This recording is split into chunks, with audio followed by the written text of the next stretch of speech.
Hello students, hope you all are doing good. Myself Brinda Patel, Assistant Professor in Computer Engineering Department at Shri Swaminarayan Institute of Technology. आगे के lecture में हमने demultiplexing, address bus and data bus देखा था. So today we will start from T states, machine cycle and instruction cycle. Let's start with T state. Operation performed in one clock period. Microprocessor performs an operation in a specific time period. So microprocessor के through memory और input output devices को access करने का काम पूरा करने के लिए जो टाइम लगता है उसको मशीन साइकिल कहते हैं. माइक्रोप्रोसेसर की फ्रीक्वेंसी का जो एक टाइम पीरियड है उसको टी स्टेट कहते हैं. टी स्टेट एक क्लॉक की पल्स के नीचे की एज से आगे की क्लॉक की पल्स की एज तक वो मेजर किया जाता है. Machine cycle is a time required by the microprocessor to complete an operation of accessing memory और input output device. जैसे मैंने अभी समझाया कि माइक्रोप्रोसेसर के द्वारा जो मेमोरी या फिर इनपुट आउटपुट डिवाइसेस को एक्सेस करने के काम में जो टाइम लगता है उसको मशीन साइकिल कहते हैं. Next is instruction cycle. Is time required to complete execution of N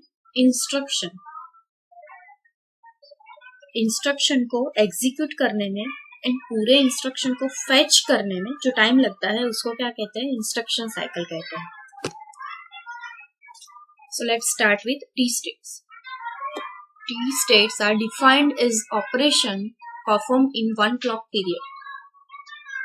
Microprocessor performs an operation in a specific time period. For example, in a specific clock cycles. Each clock cycle is known as a T state. Microprocessor एक specific time period में operation perform करता है एक specific clock cycle में. Clock cycle क्या है? Clock cycle या फिर साइकिल सीपीयू की एक इलेक्ट्रॉनिक पल्स है. हर एक साइकिल के दौरान CPU basic operations means basic काम कर सकता है. काम यानी कि काम लाइक इंस्ट्रक्शन को फेच करना, मेमोरी को एक्सेस करना या फिर डेटा को राइट करना. सो हर एक साइकिल के सिंपल कमांड्स होते हैं.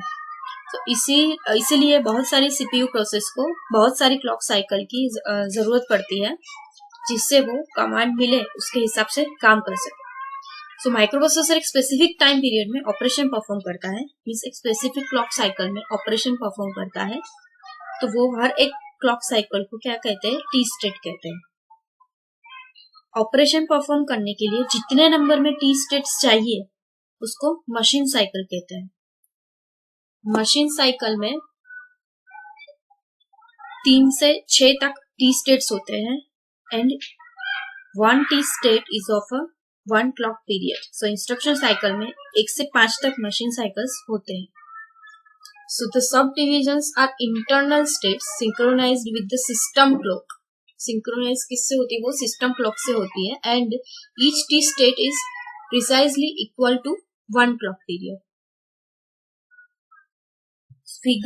फिगर में हम जैसे दिखाया है कि क्लॉक की एक पूरी साइकिल को टी स्टेट कहते हैं.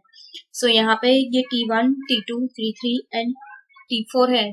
T state 1, T state 2, T state 3 and T state 4 वो स्टेट्स डिस्क्राइब करते हैं.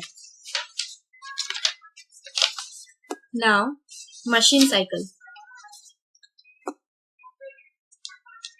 Machine cycle is defined as a time required by the microprocessor to complete an operation. Basic microprocessor operation जिसके input output port में से bite को read करना या फिर बाइट्स को मेमोरी में लिखना, ये मशीन साइकिल के नाम से हम उसको जान सकते हैं. सो जो माइक्रोप्रोसेसर को जो टाइम रिक्वायर्ड है ऑपरेशन को कंप्लीट करने के लिए, कौन से ऑपरेशन? मेमोरी को एक्सेस करने के लिए और इनपुट आउटपुट डिवाइसेस को एक्सेस करने के लिए, उसको मशीन साइकिल कहते हैं. सो ऑपरेशंस यहाँ पे कौन से होते हैं? ऑपरेशंस हो गए opcode fetch, memory read, memory write, input output read, input output write, जो वो सभी ऑपरेशंस मशीन साइकिल में परफॉर्म होते हैं. सो दिस साइकिल में consist of 3 to 6 T states. Microprocessor को मेमोरी या इनपुट आउटपुट डिवाइसेस को एक्सेस करने के टाइम को मशीन साइकिल कहते हैं, राइट. सो 8085 में 7 डिफरेंट टाइप्स के मशीन साइकिल्स होते हैं. ये साइकिल्स हर एक मशीन साइकिल के शुरू से जनरेट होते हैं एंड वो वैलिड टाइम तक रहते हैं. So, जैसे मैंने बताया अभी कि the basic microprocessor operation such as reading a byte from input output port और writing a byte to a memory.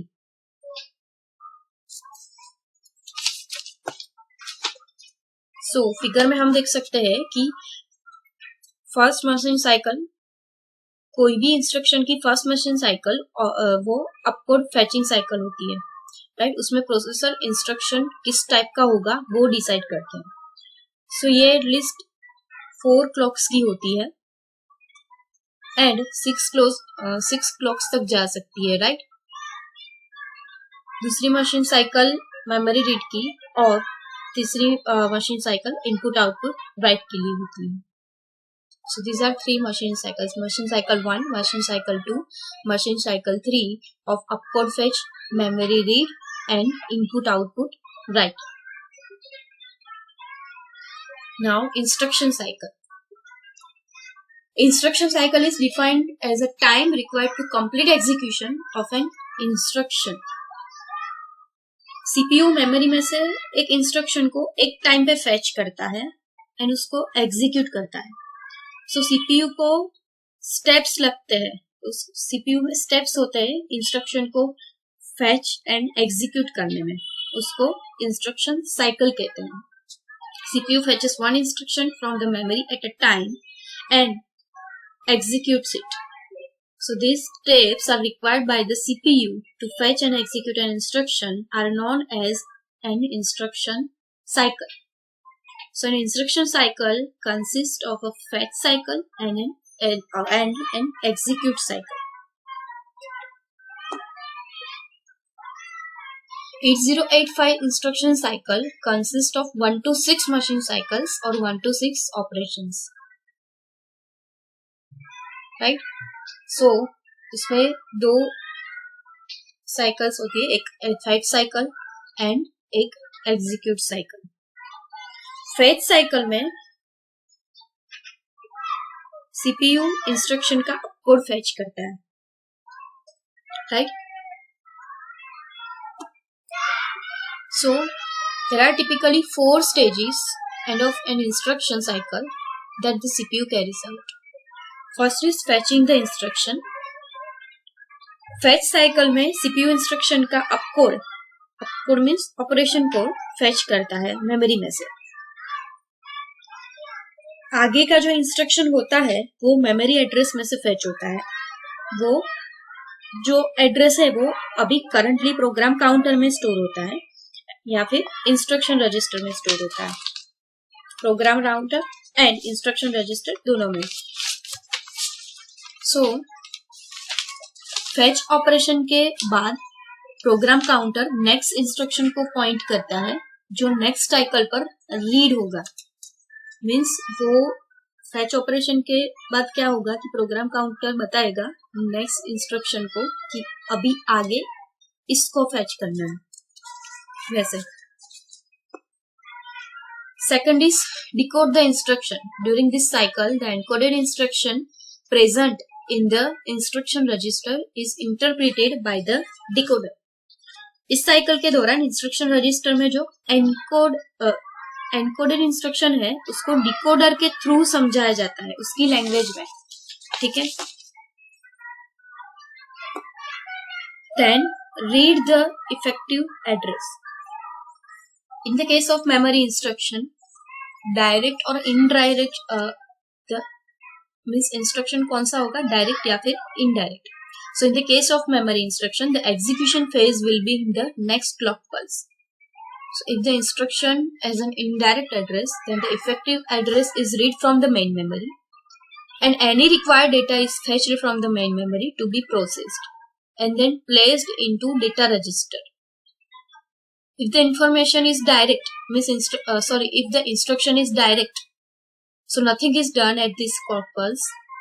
If this is an input-output instruction or register instruction, then operation performed means executed at the clock pulse.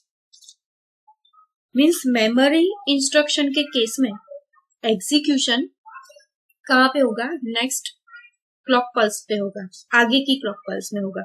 अगर instruction का indirect address है, means instruction कौन सा है, indirect, तो क्या करना पड़ेगा, हमको इफेक्टिव एड्रेस पे जाना पड़ेगा. So effective address main memory में से रीड करेंगे हम. इफेक्टिव एड्रेस हम मेन मेमोरी में से रीड करेंगे एंड जो भी डेटा हमको चाहिए, मीन्स जो भी डेटा रिक्वायर्ड है, जिस डेटा के ऊपर हमको प्रोसेस करनी है, ऑपरेशन परफॉर्म करना है, उस डेटा को कहाँ पे जाएगा, वो रजिस्टर में रखा जाएगा. सो वो कहाँ पे होगा, वो सब होगा क्लॉक पल्स 3 में, T3 में. अगर इंस्ट्रक्शन डायरेक्ट है तो क्लॉक पल्स पे कुछ भी नहीं होगा. अगर ये इंस्ट्रक्शन इनपुट आउटपुट इंस्ट्रक्शन और रजिस्टर इंस्ट्रक्शन है तो क्लॉक पल्स में ऑपरेशन किया जाता है, मीन्स ऑपरेशन इस पल्स में एग्जीक्यूट किया जाएगा. Now execute the instruction.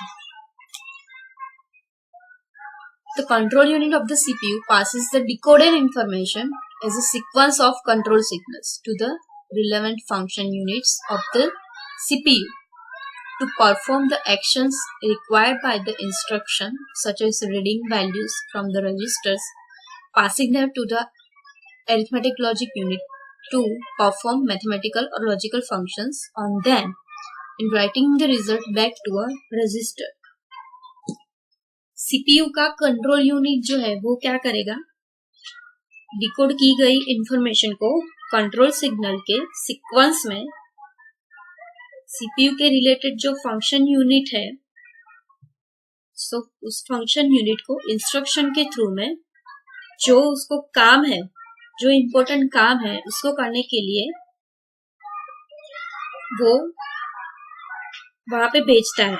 Means जैसे रजिस्टर में से वैल्यू को पढ़ना मीन्स रीड करना, उसको मैथमेटिकल या लॉजिकल फंक्शन करने के लिए, लॉजिकल काम ऑपरेशन करने के लिए अरिथमेटिक लॉजिक यूनिट को भेजना, उसको पास करना, एंड ऑपरेशन जब हो जाए उसके बाद रिजल्ट मिले उसको रजिस्टर में वापस से स्टोर करना, राइट करने के लिए, राइट. सो अगर अरिथमेटिक लॉजिक यूनिट इसमें इन्वॉल्व है तो वो वापस से एक कंडीशनल सिग्नल भेजता है. ऑपरेशन के थ्रू जो रिजल्ट जनरेट होता है वो मेमोरी में स्टोर किया जाता है या आउटपुट डिवाइस पर उसको भेजा जाता है. सो अरिथमेटिक लॉजिक यूनिट से किसी भी कंडीशन के बेस पे प्रोग्राम काउंटर को अलग एड्रेस पे अपडेट किया जाता है, जिसमें नेक्स्ट वाला इंस्ट्रक्शन उसको मिलेगा, right. So this is all about instruction cycle, machine cycle and T states.